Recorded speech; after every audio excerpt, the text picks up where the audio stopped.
Nasusunog ang isang residential area sa barangay Katmon, Malabon. At sa kasagsagan ng sunog, merong nawala ng malay. Saksi live si Dano Tingkungko. Dano?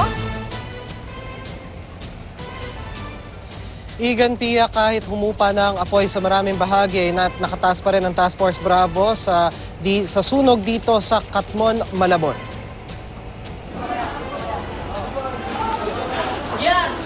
Habang tila napako sa kanilang bahay ang pamilyang ito sa gitna ng malapit na panganib, nagbabayanihan na sa mga bubong ang mga kapitbahay nila sa People's Village. Pasa-pasa sila ng gamit hanggang sa kalsada kung saan dumaraan din ang mga bumbero.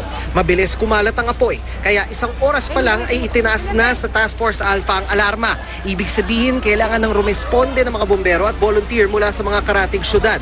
Sa kasagsagan ng sunog, may isang lalaking nawala ng malay. Isinugod siya sa ospital habang nilalapatan ng CPR. Ang mga nasunugan tumuloy muna sa construction site na puno ng mga tubo, pako at semento. Anong nakuha mo? Ito po, ito lang.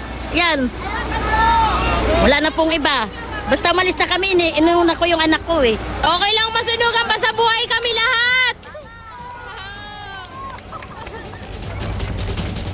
At sa puntong ito ay wala pa rin tayong impormasyon hinggil sa kabuuang bilang ng mga naapektuhan ng sunog na ito dito sa Katmon, sa Malabon. At live pa rin mula rito sa Malabon City, ako si Dano Tingkungko, ang inyong saksi.